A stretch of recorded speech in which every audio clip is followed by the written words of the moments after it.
like, comment, share and subscribe to our YouTube channel, Maulana Abdul Hadi. Press the bell icon for latest videos.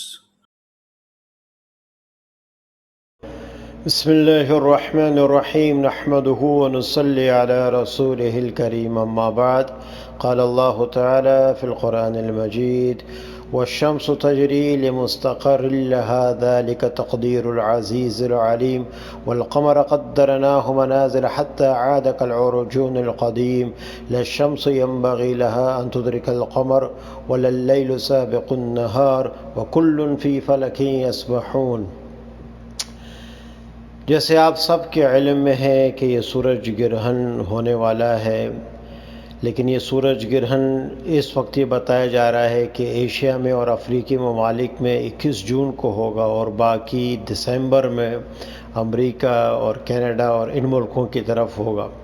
یہ جو آیت میں نے آپ کے سامنے پڑھی سورہ یاسین کی آیتیں ہیں، اس میں اللہ رب العزت سولر سسٹم کو بیان کر رہے ہیں کہ کس طرح سورج، چاند، ستارے، ان سب کا نظام تیرا رب اس کو کیسے چلا رہا ہے۔ وَكُلٌّ فِي فَلَكٍ يَسْبَحُونَ، سب اللہ رب العزت اس کو ایسے طریقے سے چلا رہا ہے کہ عقل وہاں تک پہنچ ہی نہیں سکتی۔ یہ اللہ کا ایک نظام ہے۔ اور حضور صلی اللہ علیہ وسلم نے جو بات 1400 سال پہلے فرمائی تھی کہ قیامت کے قریب سورج مغرب سے نکلے گا، اب سائنسدان بھی اس کو ماننے کے لیے تیار ہو گئے۔ تو اللہ رب العزت نے ہمیں 1400 سال پہلے قرآن مجید کے ذریعے سے ساری تعلیمات عطا فرما دی تھی۔ اللہ تعالیٰ ہر مسلمان کو قرآن مجید سے دل لگانے والا بنا دے اور اپنی رہنمائی قرآن سے حاصل کرنے والا بنا دے۔ اب اس میں 2-3 چیزیں جو آپ سے عرض کرنی تھی۔ سب سے پہلے سنت طریقہ کیا ہے؟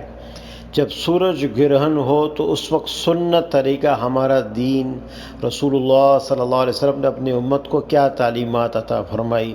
تو حضرت ابوبکر صدیق رضی اللہ عنہ فرماتے ہیں کہ جب سورج گرہن ہوا تو حضور پاک صلی اللہ علیہ وسلم اپنی چادر مبارک کو گھسیٹتے ہوئے یعنی جلدی سے مسجد کی طرف تشریف لے گئے، نماز پڑھائی صحابہ کرام رضی اللہ عنہم اجمعین کو، اور وہ نماز احناف کے نزدیک بغیر اذان کے ہے، بغیر اقامت کے ہے، لمبی نماز آپ نے پڑھائی 2 رکعت، اور اس میں جو تلاوت کی، قرات کی، وہ بھی اونچی آواز سے کی آپ نے۔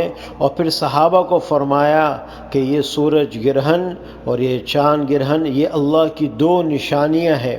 اور چونکہ اس وقت ابراہیم رضی اللہ عنہ حضور پاک صلی اللہ علیہ وسلم کے فرزند مبارک ان کا انتقال ہوا تھا، تو لوگوں نے یہ کہا کہ چونکہ ان کا انتقال ہو گیا تو سورج گرہن ہو گیا، تو آپ علیہ الصلاۃ والسلام نے صحابہ اور بعد کی آنے والی امت انسانیت کو سمجھایا کہ موت سے، کسی کی موت سے سورج گرہن یا چاند گرہن کا تعلق نہیں ہے، یہ اللہ کی بڑی 2 نشانیاں ہیں۔ جیسے ساری چیزیں اللہ کے حکم سے چلتی ہے، اللہ کے امر سے چلتی ہے، تو سورج کا چمکنا، چاند کا چمکنا اور ستاروں کا چمکنا یہ بھی اللہ کے امر سے ہوتا ہے۔ تو حضور صلی اللہ علیہ وسلم نے ہمیں یہ سکھایا کہ اس وقت آپ پڑھو، 2 رکعت نفل پڑھو، اللہ سے دعائیں مانگو تاکہ یہ ہٹ جائے۔ اب اس کی وجہ کیا ہے، یہ کیوں ہوتا ہے؟ اس کی وجہ یہ ہے کہ چاند بھی زمین کے ارد گرد گھومتا ہے، تو جب چاند زمین اور سورج کے درمیان آتا ہے تو سورج کی روشنی بند ہو جاتی ہے، تو اس وجہ سے تھوڑی دیر کے لیے، تو اس وجہ سے اس وقت جو اندھیرا چھا جاتا ہے دنیا میں۔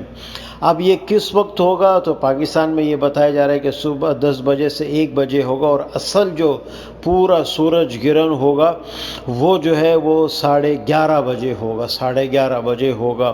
اور اس کو اسلام میں صلاۃ الخسوف کہتے ہیں، یہ جو سورج گرہن ہوتا ہے جس کو ہم کہتے ہیں سولر اسکلپ، اور اسی طرح جو چاند گرہن ہے اس کو صلاۃ الخسوف کہتے ہیں کہ اس وقت آپ نے جو نماز پڑھنی ہے، صلاۃ ہے، اس کو جو سورج گرہن کے وقت ہوتی ہے۔ تو بہرحال یہ ہمیں سمجھایا جا رہا ہے کہ اللہ کی 2 بڑی نشانیاں ہیں، اللہ تعالیٰ اپنا نظام چلاتا ہے۔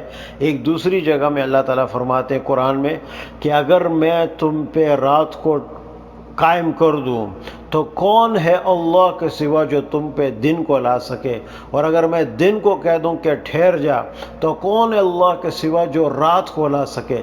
تو یہ جو دن اور رات کی جو ہمیں نظر آتی ہے نا، یہ بہت بڑی نشانی ہے کہ تھوڑی دیر پہلے ساری دنیا ایک روشنی تھی، اب اندھیرا چھا گیا، اندھیرا تھا ایک دم اللہ تعالیٰ نے جو ہے وہ روشنی کر دی۔ تو اس سے ہم اللہ کی قدرت، اللہ کی نشانیاں، ہم اللہ کو پہچان سکتے ہیں۔ تو اللہ تو ہم سے غائب ہے، لیکن اللہ کی قدرت کو دیکھو تو تمہیں اللہ یاد آئے گا۔ پتا پتا اور درخت اور سمندر اور چڑیاں، یہ ساری چیزیں ہمیں بتاتی ہیں کہ اللہ ہے۔ تو اس لیے کہتے ہیں کہ اللہ کی قدرت کو دیکھو گے تو اللہ کو پہچانو گے۔ وآخر دعوانا ان الحمد للہ رب العالمین۔